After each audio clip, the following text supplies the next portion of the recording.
Okay, we should start now. Okay, good morning, everyone.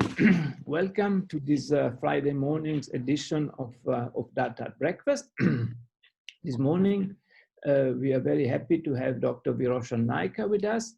Viroshan is, I guess I can say, is more of a mathematician by heart, yeah. Although he has a master's in physics in theoretical physics from UKZN. He did his PhD at the University of Johannesburg on graph theory. He then became a lecturer in mathematics at Rhodes University. And after a few years, he decided that to leave academia and set up his own company, which is called North Quotient, which essentially, I think, consults in fourth industrial revolution aspects to various financial technology related sectors. Yeah. On the panel with us this morning are also Kimara Naicker. Kimara is a PhD student in my group, and and I asked her to please to moderate the questions after Viroshan's talk. And Ilya, you've seen many times in that at breakfast, he's always the backup plan and the support in case Escrows pulls the plug. So Viroshan, thank you very much for joining us this morning. And Viroshan will speak this morning about tokens, decentralized finance, and Clash Royale. And I'm very happy to admit that I had no idea whether Clash Royale is a financial instrument or whatever. Yeah, so I learned already a lot just by the few words in the title, Viroshan. So Viroshan, if you want to start sharing the screen, you're most than welcome to start your talk. Yeah. And as usual, I've forgotten to mention that at the bottom of your screen is a Q&A button, yeah, that you're welcome to use if you want to ask questions to Viroshan. Yeah, and after his presentation, Kimara will collect the questions and pose them to Viroshan in a coherent fashion. So Viroshan, please, if you want to share the screen and start, it's your show. Thank you very much. Thanks for having me, Francesco. Thank you for that introduction. So I'm gonna take it away.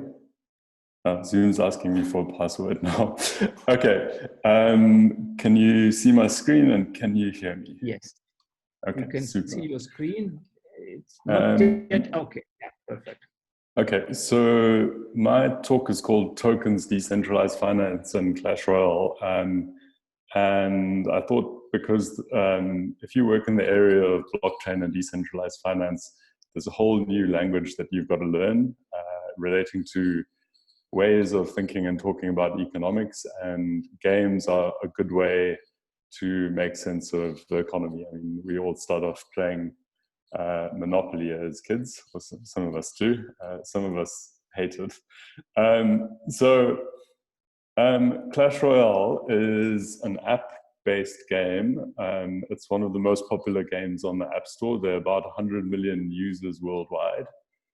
And the company behind it, Supercell, they did, I think, in one of the years, a revenue of $1.6 billion or so because of this particular game. And the interesting thing is it's free to play, but you make progress in the game. So the game screen consists of battles, which are you've got to take out your opponent's towers before he takes out your towers, but that's not the interesting part for me. And the game is played using these cards. So these are examples of the different cards. This guy is called a Royal Giant. That's a rage spell. This is a skeleton, and that's a freeze spirit. So I know far too much about this game from spending time around my son's teenage friends. But basically, in order to make progress in the game, you've got to make progress in the game's internal economy. So in the Clash Royale economy, there are these things called gems, which you can spend actual real money on. And there's a ledger which is storing gold, and you can buy gold to buy better cards, and their shops. So as a player, you've got your player account, which is linked to your phone, and you've got a balance in gold, and you've got a balance in gems, and you also have a card collection which you use to play battles against other players with. So it's one set of card collections versus another, and cards have different levels. So obviously, from like my background also includes economics, because I couldn't decide what I wanted to study. So from an economist perspective, this is quite interesting because it's a toy economy that's completely, it's digital, and there's an access point with your credit card through the app store, which connects it to the real economy. So if you go into the game, so there's an in-game currency number 1, which is gems, an in-game currency number 2, which is gold, and there's fiat money, which you can use to buy gems. So this is sort of a fiat digital exchange. And in the game, there's also an internal exchange, which is where you convert gems into gold.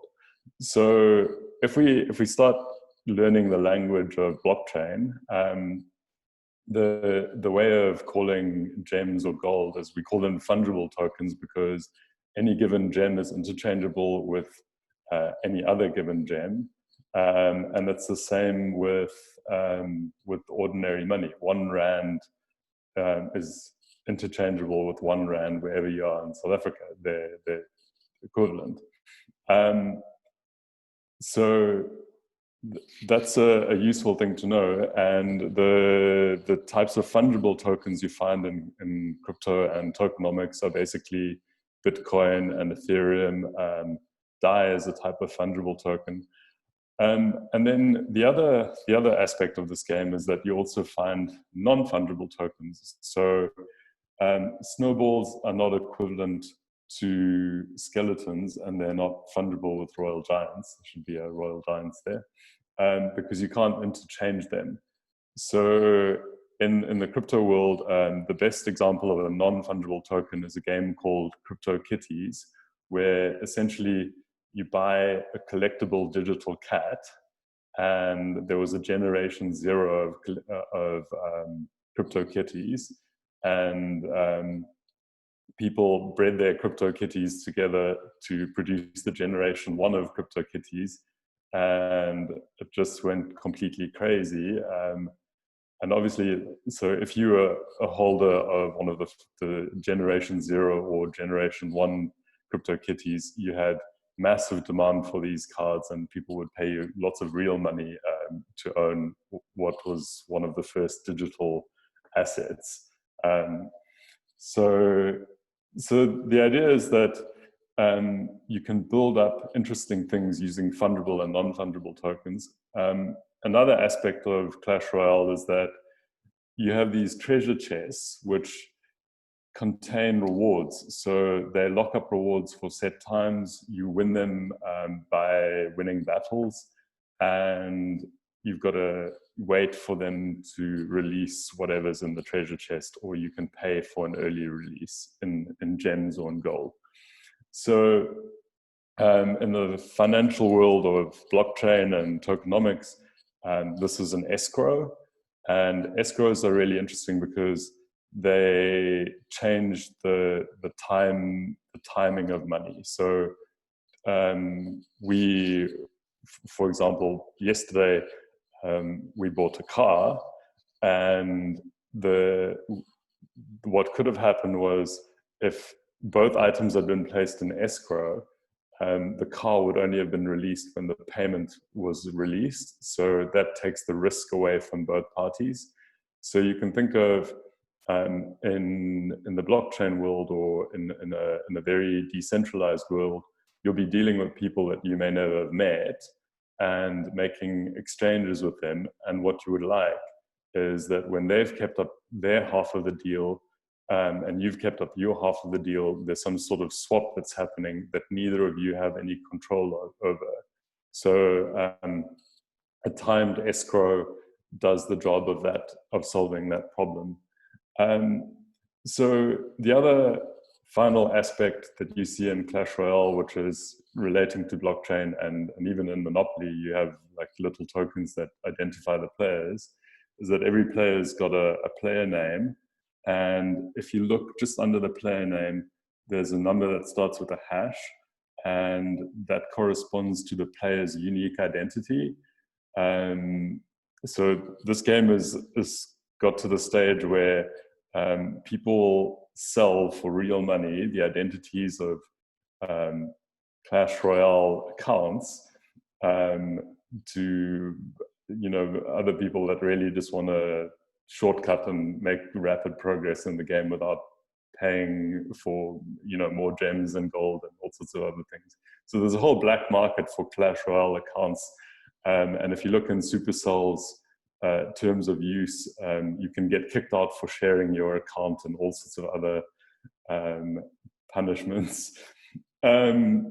So between those things, I mean, we're just looking at a game. So you've seen fungible tokens, non-fungible tokens, identity tokens, and the idea of escrows. And if you go into the blockchain world, this is basically what these are the basic building blocks that blockchain projects are made of.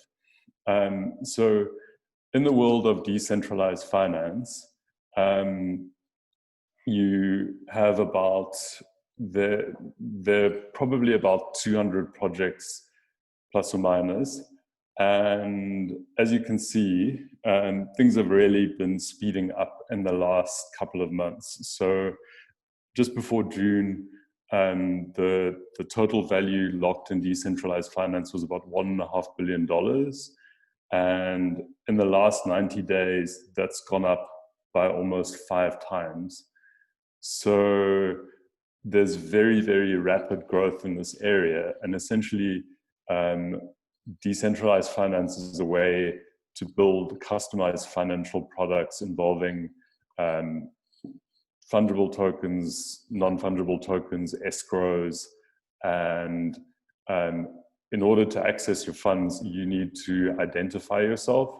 So there's a whole layer of identity management that surrounds the area. So this is from a website called defipulse.com, and they just collect and aggregate data and information about what's happening in the DeFi world. And from their site, you can see these are the first 11, the top 11 cryptos at the moment as of this morning. And the most important one is Maker. It's in the category of lending. So Maker is a stable coin protocol, which means that they produce a token which is pegged and holds its value to the US dollar. And because of the design of their protocol, it's consistently been very, very close to the dollar over a couple of years now. So you can think of having a one-to-one dollar equivalent that allows you as a kind of a gateway into more sophisticated and of course more volatile assets in the decentralized finance world. As you can see, Maker is the biggest proportion of locked up US dollars in the DeFi world. So it's $1.47 out of 6 and a bit. And most of the work most of the money is locked in these first 10 projects. So there's a 90% drop off between Maker and RenVM, which is another asset management platform. But you can also see that there are different categories. So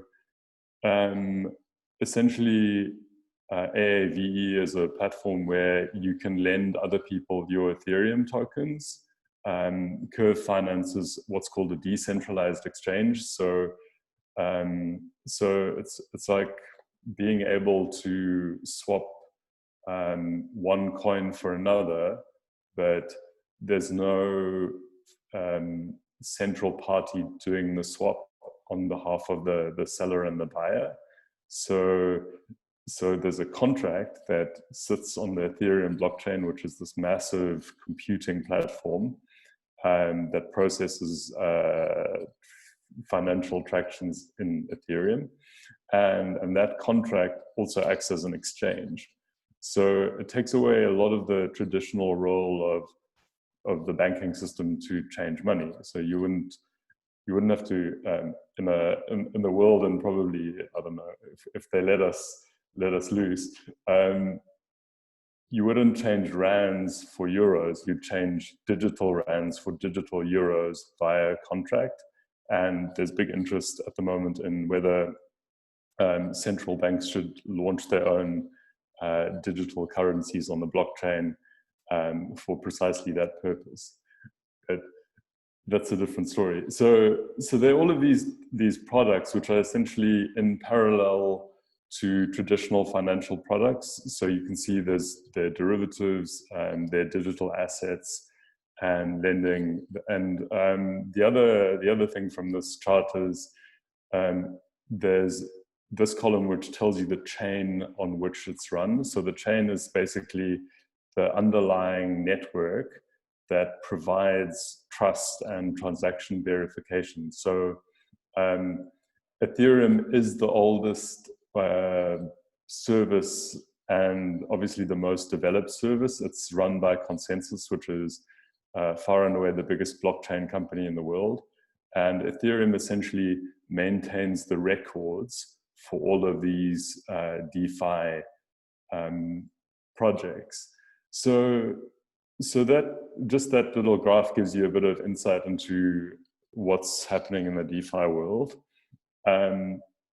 And if you go a little bit under the bonnet and ask the question, how does it all work? You have to read through quite a bit of documentation. So Naicker has a very long white paper, and they have a very short white paper, and the long white paper contains really a couple of interesting pictures. But the basic idea is that all of these protocols run on smart contracts, which take away the need for third parties to mediate. So in the process of buying a car, which, you know, some people, so if you buy a car, you've got to pick the car up and you've got to pay the seller. But when you pay the seller, there's this awkward gap between when the funds are taken off your account and when the funds reflect in the seller's account. And what we do is we trust that the banking system is able to perform that function with accuracy to like 99.999% of the time. But we also know that, you know, banking systems fail and money gets lost. So the question is, you know, how do you stop that? Well, smart contracts don't use third parties. So essentially the parties make an agreement. The smart contract then executes the agreement based on the logic that's built into the contract and based on conditions being met or information being fed into the smart contract from an oracle, from a trusted data source. And both people leave with the guarantee that the mechanisms of distributed ledger and consensus protocols will you know, make sure that the transaction happens, and there's no risk of, for example, the bank stopping the transaction because the government said, you know, don't put money into so and so's account. So it sounds a little bit, what's the word? It may be rebellious, but what it's actually doing is it's giving people back the right to make decisions about money without third-party involvement. So there's a lot of subculture around DeFi, which is driven by this rebellious idea and sort of anarchist idea of we don't need governments and we don't need financial institutions because they're very expensive. So if we go a little bit further, under the hood of Naicker is a protocol, and this is what the protocol actually looks like when it's drawn out. So Maker is responsible for a currency called the DAI, and the DAI is, as I mentioned before, equivalent to the US dollar and stays 1-to-1. But this protocol is actually the underlying software algorithm that ensures that that peg holds. So a couple of years ago, stablecoins were extremely well supported, and there was very much a big interest in them, because trying to solve that problem of keeping cryptos stable was a big issue. So Ethereum and Bitcoin were very volatile. The values of those currencies went up and down quite radically depending on capital flows and how people were using the market and also manipulating the market for their own gain. So the question was, how could you take away the volatility in the Ethereum currency and incentivize people to use their ether to produce something that was stable at the end. So the idea came from somebody named Rune Christensen, and he basically he's the founder of Maker, and this is their protocol, which says they lock up Ethereum in this vat over here, and that Ethereum acts then as collateral for a currency that they issue called the DAI, and the DAI essentially, if the peg of the DAI to the US dollar doesn't hold, the Maker protocol starts liquidating your collateral, and if you don't want to lose your collateral, you're incentivized to reduce the supply of Maker, which then helps to maintain the peg. And this has worked quite well. There was a hack a couple of months ago in which $8 million or so was stolen.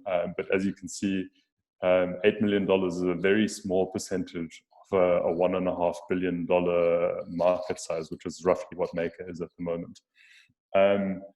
And they do use things like oracles, which feed in the price of Ethereum, because Maker has to be sensitive to the price of Ethereum, and the DAI is also sensitive to the price of Ethereum. But what's super interesting about this whole project, which is we're back on the same slide, but is that Maker and the DAI are essentially two tokens that have different roles. So the DAI is the fiat equivalent stablecoin that belongs to a decentralized autonomous organization called Maker. And there's another coin which has the short code MKR, which is essentially responsible for governance of the DAI. So if you are responsible for making decisions about this side of the protocol, then you've got to buy some tokens on this side of the protocol. And if you make bad decisions, then your tokens on this side of the protocol lose their value because people stop using your stable coin. And so there's a whole economic incentive counterbalancing mechanism that's built into this protocol over here to ensure that this coin is governed correctly. So we're talking about real-time or very specific economic policy that's being set for this coin, the DAI, by holders of Maker tokens. So it's almost that you've got the rand, and everybody who has a stake on this side of the protocol forms the central bank, and they make decisions about the economic policy. But there's also an element of accountability in that if they make bad decisions, the market is able to punish them for those bad decisions, and quite quickly by changing the value of their holdings. So it's quite interesting, just from an economics perspective and a game theory perspective, that we can build all of these essentially cooperative games and deploy them now as contracts, you know, in the real world or in the digital world, and yeah, that people have worked these things out. So the question is, what does that have to do with me? So I mean me specifically, not you, the viewer. So my research is about ledgers as network games, and I wrote a paper called Token Exchange Games, which is on the Cornell University archive. And it basically says that economic transactions are kind of iterative games that are played round by round. So Monopoly is played round by round, and Clash Royale is to an extent played round by round or game by game, mini game by mini game. And in those rounds, transactions happen. But when transactions happen, we form big networks. So these big networks, because of the visibility of transaction data on public blockchains, people have mapped out the network structure of transactions, and they're able to see the flow of Bitcoin, or they're able to see the flow of Ethereum across the network, which you know, in the real economy, so in the Rand economy, the Rand is this massive collaborative network in which we exchange Rands, and goods and services move the other way. So when we ask questions about crypto and the real economy, should there be any difference? We should be asking questions about networks, and this is what my research points to, and other people's research as well. And that's just a picture from the paper where you can see here you have three entities, A, B, and C. They're not transacting. Then A pays B, B pays C, and then there's another transaction which B pays C, and then, you know, A pays both B and C, and then C pays B, going backwards. And if you think about how economies work, economies essentially concentrate resources, and they also diffuse resources out. So when economies are functioning normally, that's what they ought to do. They ought to concentrate resources and diffuse resources, so that everybody has access to the economy and can essentially get keys into the economy. And dysfunctional economies kind of over-concentrate resources and don't distribute them fast enough, or there's a massive, you know, distribution of resources, but to an extreme, but then you don't have that concentration of resources that are required for, say, you know, big projects like building new technology or sending people to the moon. So in a yeah. So in any case, the big question of my research paper, which I think is very funny, was a proof that I made up, which says, a lot of people have asked me, well, why does money exist? And money is so painful and it's caused so many problems. But the point that I managed to prove was that money exists for a specific reason, in that money is information. And if we barter, there's a lot of information that has to be exchanged to prevent arbitrage from happening. So arbitrage is when you make a profit without doing any work. So in a bartering economy, if you don't price things correctly, somebody could exchange apples for oranges, oranges for bananas, and bananas for apples, and end up with more apples than they started off with without doing any work. So money solves the information problem of having to work out pairwise prices, because in a bartering economy, you've got to work out the price of everything in terms of everything else. But in a monetary economy, you just work out the price of everything in terms of this one unit of information called money. So this is just the proof that there's a valid reason why we have a monetary economy and not a bartering economy, and it has to do with the structure of networks preventing arbitrage. So if you don't read maths, that's really irrelevant to you, but it's worth showing off. And what I do at the moment is I have people asking whether I can help them design and validate niche products or DeFi, decentralized finance products. So this is a protocol called TandaPay, which is essentially designed for weak peer-to-peer insurance, and it's also designed for whistleblowing. So individuals collude to validate claims, and if you don't agree with something, then you can not validate the claim, and you can also walk away with your stake. The whole contract works by storing people's payments into a smart contract and locking them away in an escrow until a claim is made and then validated. So it's an interesting, I don't know, there are probably a handful of people working on this globally, but it's an interesting application of maths and economics. And the idea is that if you're going to deploy something on the Ethereum network or on any other blockchain network, you can't alter the contract after it's made. So in order to make sure that the contract is correct and the incentives are correct, some maths and some simulation has to be done to prove the validity of the design. So yeah, so this is what these protocols do, and what I do is I build models of them and make sure that they work.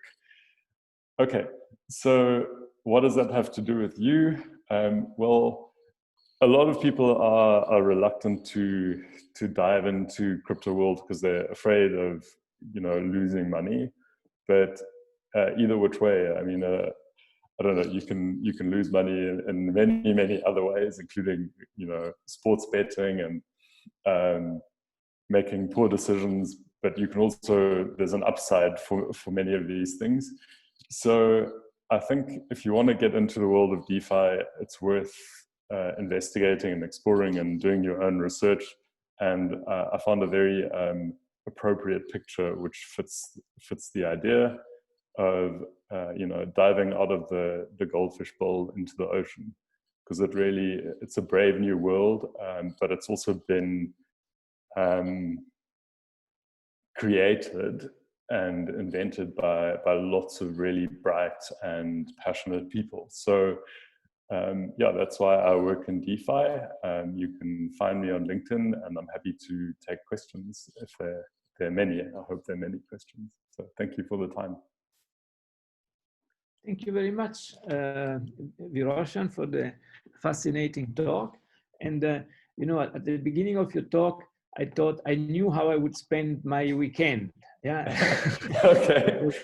Downloading. And at the end of the talk, I thought maybe I should spend my weekend Googling around a little bit your decentralized finance companies that I didn't know. So thank you very much for giving us much to think about and probably also to act on in the near or immediate future. Kimara, I see there are some questions for Viroshan, and please, all participants, if you have more, but now it's the time to pose them in the Q&A facility. Kimara, please. Okay, cool. Yeah, we have a few questions. So the first one was from Ashley, and he asked, with such significant growth, can we foreseeably see a transition from traditional currency to digital currency happening sooner rather than later?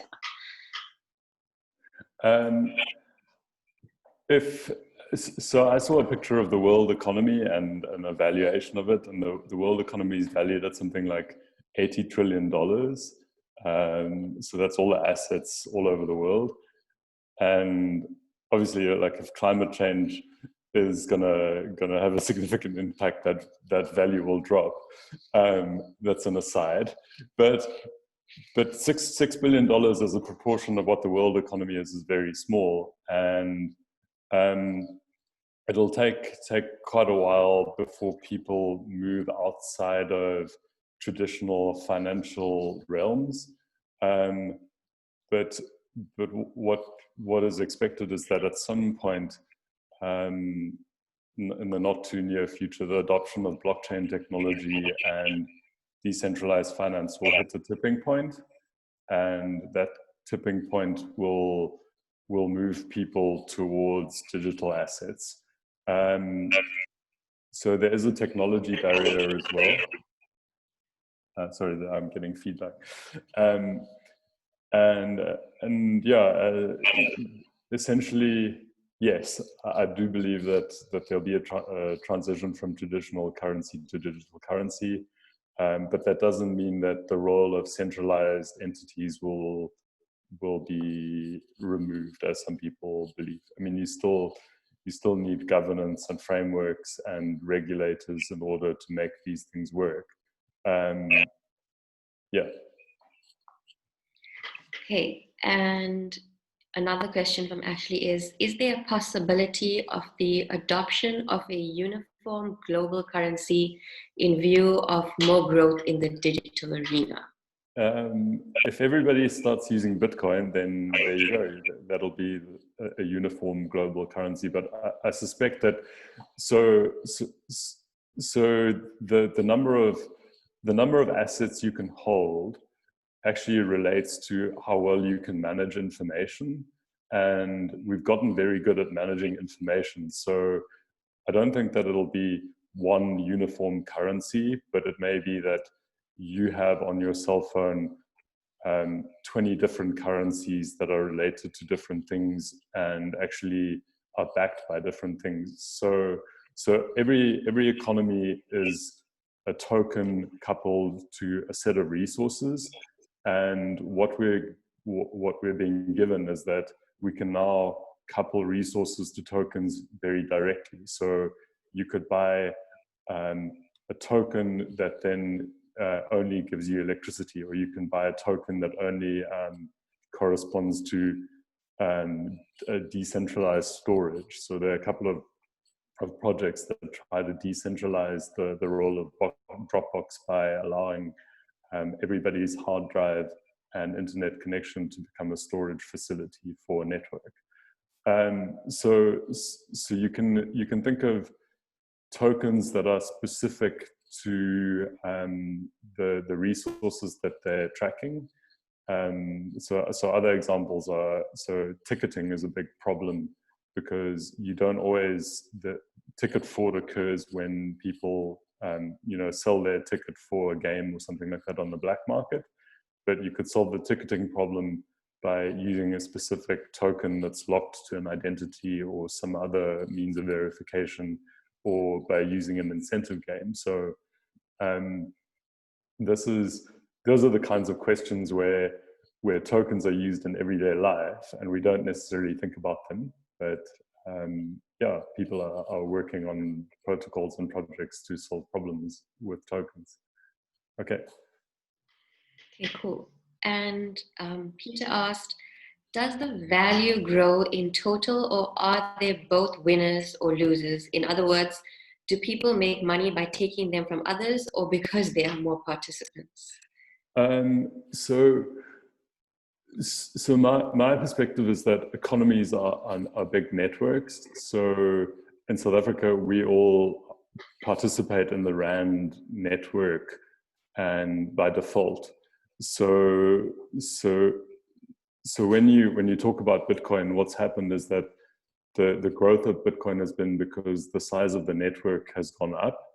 And what we know about network effects and network business models is that if the number of users in the network increases by n, then the number of interactions on the network goes up by n times n. So there's a kind of like quadratic growth until the network actually stabilizes. So because of these network effects, Facebook and Google and Amazon do very well because network effects are not linear. So there's this trade-off between what people do every day, so buying and selling tokens, versus what's happening to the underlying network structure of the Bitcoin economy or of the Ethereum economy. So those are the two drivers in my mind, and networks can also collapse. So at the moment, there's a lot of uncertainty in the real world economy, and this is an example of fewer transactions happening because fewer exchanges are happening, and fewer exchanges are happening because more people are holding on to financial resources, and there's not this ordinary diffusion of resources through the economy and through the labor market because many people have lost jobs. So that's an example of big network effects that are happening in a non-linear way. They're happening fast. And you can see this is why there's a lot of borrowing of money to increase liquidity in the money market. So to have more tokens flowing around so that the network effects can start, picking up the slack, because so if people drop off the monetary economy, it has a non-linear effect on the economy. And if people jump onto a monetary economy, it has a non-linear effect in a positive direction. So those are the two drivers, and depending on how they stabilize, the price will be quite volatile until there's some sort of stability. And obviously with crypto, because it's still really a baby, Ethereum is only 5 years old. So as more people start to see return and some kind of alternative to conventional financial markets, you can expect that there's going to be massive growth in DeFi. There are there are big technological issues to solve, including scalability, which is the kind of how many calculations, smart contracts, and what kind of transaction volume can the system hold. But the answer to that is there are multiple systems. There are different protocols that have been invented. One is called Hedera Hashgraph, and the other one I think is called Radix DLT, and they're able to produce and process huge amounts of transactions. They're not, strictly speaking, people frown upon them in the DeFi world, some of them, because they're not open source, but what they claim is that they can handle all the transactions, they have massive facilities for managing ledgers in a secure way and in a decentralized way. Okay. And Dudu Zile asked, she said, I would like to be well versed and literate in blockchain technology. How do I start understanding this world? Is the game Clash Royale you suggested the beginning? No. So a good way is to read white papers. So usually you've got to, if you put something on a public blockchain like Ethereum, you've got to open up under the bonnet so that people that are tech savvy can look at your protocol and think about it and say, okay, that can work or that can't work, or these are the flaws, or this is the way that contract can be hacked. So Maker and Uniswap and all of these other protocols that you'll see, they publish very detailed white papers and good documentation about the contracts that they've deployed, because you don't want to, if you want people to trust you, you can't have a backdoor in your contract that allows you to take away their money or their tokens, and that means full disclosure. So you'll see there are lots of articles on Medium that are crypto related for beginners, and there are plenty of articles on DeFi, and there are also white papers from the projects themselves. Okay. Cool. And also, you mentioned that there is a governance structure in decentralized currency. How do we keep these in line? And could you also explain the whistleblowing program, please? Okay. So the governance structure is essentially,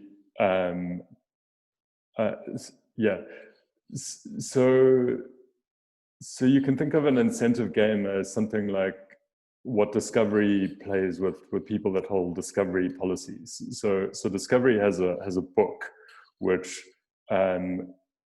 is essentially has a risk metric on it, which says this is what the risk to discovery is of some proportion of all the people that pay policies getting sick. Okay, and that's what they have to pay out against the money that they hold in escrow, or in principle they hold it in escrow for medical aid policies. So they play an incentive game with their app, which is, if we get people to walk around more and incentivize them to do that, we reduce the risk on our books of people having heart attacks. And if we do this over 20 years, we have a very active population. So when they start to hit that age where people normally have heart attacks or get ill, we'll have a lower proportion of those things to pay out. So it sounds very insidious, but that's essentially a behavioral economics game that Discovery is playing with all of its consumers or all of its customers and improving their health. And they buy into the game, and Discovery also buys into the game because their incentives are aligned. So if you think about the way that Naicker works, the incentives for people that hold the die are aligned with the incentives of people that govern Naicker. And if the incentives start to get misaligned, the one group can punish the other. So it's a protocol that's designed with kind of the dynamics have been thought out very well, and those don't need anybody to keep them in line. So they kind of keep themselves in line. And what I can say from having, those protocols are very hard to design. If you want to start thinking about protocols like that, a good place to start, at a university level is to try to build models of card games and try to figure out, how round by round the game of poker is played, or whatever card game takes your fancy, because real world incentives are a lot like games, but not necessarily Clash Royale, which is quite opaque. You don't see the internal dynamics or the data science and the statistics of it. But if you just build a model of a card game, then that's kind of like a protocol, So, and I don't know what the second part of the question was about the whistleblowing protocol. Yeah. So, I don't know. It's a protocol that allows people to make claims and allows their community to validate the claim. So if you think about something like, well, I don't know. Well, a Stockfell is probably a good example. So, or not even it's sort of like a rotary payment scheme. So if three people say, at the beginning of this month, let's all put 1,000 Rand in, and you get the 3,000 Rand in the first month, and I'll get the 3,000 Rand in the second month, and I'll get the 3,000 Rand in the third month. And that group they keep each other honest. And if there's a defector, then, the group has, some other mechanisms of, they're socially tied into each other, or their family members, or their friends, or they all live in the same village, to punish the defector. So the question was, like, how do you do that in a decentralized way, so that you can take the fact that a group just agreed on a payment structure to get a group to agree on a claim, and it's drawing a parallel with that. Yeah, it's difficult to explain why it should work, but I can tell you that the author of that protocol has just filed a patent literally yesterday for it in the US. So if he's successful, it gives a way for solving problems of asymmetry between individuals and institutions. So institutions have a lot of power, and for example, if you feel that you've been treated unfairly at work, you've got to go to HR, which is and HR is tied into the institution because HR works for your company and not for you. So how do you solve that problem of asymmetric incentives? And the only way to do that is, you know, if you have a mechanism where stakeholders can flag claims, and if they flag false claims, then the mechanism punishes them for flagging false claims. So yeah, I mean, I can't explain it better without writing it down in maths. So, and there are more questions coming. Okay, thanks. And yeah, there are just a few more. Okay. Someone said central banks supposedly play a useful role through managing the money supply. How would their role be replaced? Yeah, okay. So I have a friend who works for Consensus, and she says central banks are very scared of crypto because their role in setting monetary policy will no longer exist if you know, everybody goes into the crypto universe. And they were very scared when Facebook came out with Libra last year. So to be honest, I don't know. Central banks do have the role of governing the rand. If we find other governance mechanisms, then we may replace central banks with those. I mean, society evolves, monetary systems evolve, economic systems evolve, and at the moment, this is the very edge of technology, which is pushing the evolution of how we exchange and allocate resources. So, yeah, I mean, it's a question that can't be answered. We'll have to see what happens and whether there's a safe enough incubator so that society can get the benefits without too radical change, because we know that people don't like fast change, but there are benefits of the DeFi ecosystem evolving and becoming more and more sophisticated. And the benefits are, just for example, we may get more financial stability, or we may get more transparent financial products, or we may be able to, you know, collaborate better. Because the reason that economies exist is so that people can collaborate and coordinate activities. They don't exist because so that, you know, some people can get very wealthy and other people can get very poor. Economies exist because when people collaborate, it's generally better for everyone than agents acting by themselves. And there's diversification of risk and, you know, a sharing of information and all sorts of other benefits. So my argument to do with central banks is basically like, we encourage diversity in all other forms.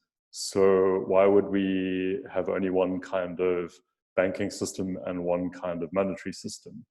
Because that's also part of the instability of those systems, is that, you know, there's only one way to interact in the South African economy, and that's using rands. And if the rand starts to get volatile, then, you know, everybody who's tied into the rand is tied into that risk. But if we diversify the money system like we diversify our portfolios, then risk is reduced. And in low risk environments, people will prosper. So that's my argument for that. Okay. Yeah, cool. That makes sense. Okay, two more questions. Abdullah asked, does open banking not pose a threat to DeFi, given that most people are already comfortable with the current banking system? But I think you kind of answered that already. Yeah, look, I don't know.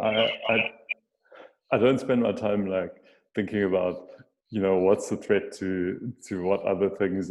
It's just when you start building something new, it's asking for progression, and if you ask for progression, then you're putting the old world and old ways of doing things under threat.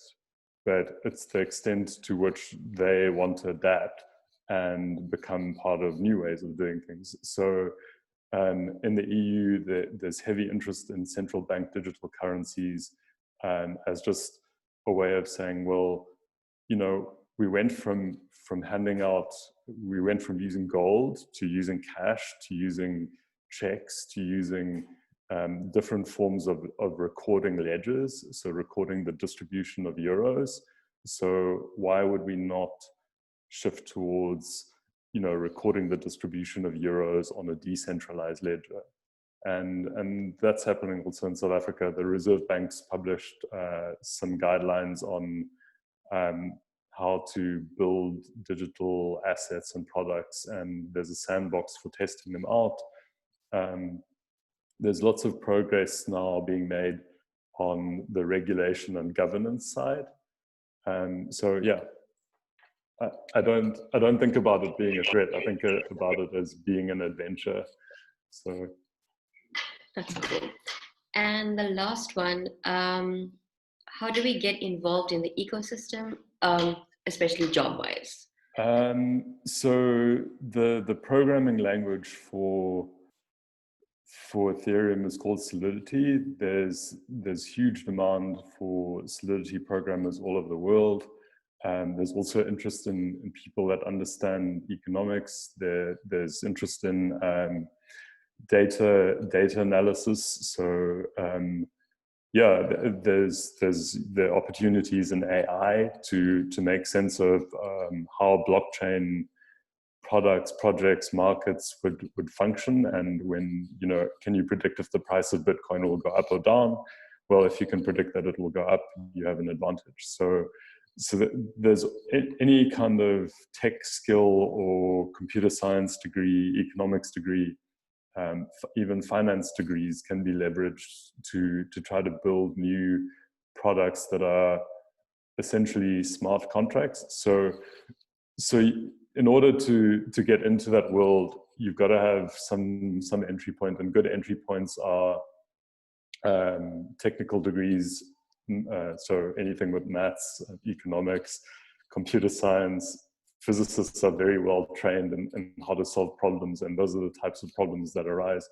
But you've got to make yourself comfortable with technology and also with complexity, and yeah, and just be open to learn. So that's I think I've answered most of the questions. I'm happy to, if people want to contact me via LinkedIn, you can find me on LinkedIn. Yeah, and I'm happy to talk about crypto. So there you go. Yeah, thank you very much, Viroshan, and thank you, Kimara, for organizing the questions so nicely. Viroshan, you saw from the large amount of questions that you really hit an interesting spot. So we will definitely invite you again to our data to clarify some other aspects of cryptocurrencies and decentralized finance. Yeah? And, well, thank you very much for having me. Yeah, it was a big pleasure, and I think I speak for all the participants. I really learned a lot this morning. I thought I knew a few things, but I think I really learned a lot, and I will Google the white papers that you mentioned and try to be more competent next time you come and share the knowledge of decentralized finance with us. Okay. So again, to everybody, thank you very much for being with us this morning. We will hopefully announce the next data breakfast very soon. And Viroshan, thanks a lot again for being with us. And I hope we will stay in touch and explore this fascinating new world again in the near future. So thank you very much to everyone, and have a good day and a good weekend. Thank you. Bye bye. Cheers. Cheers.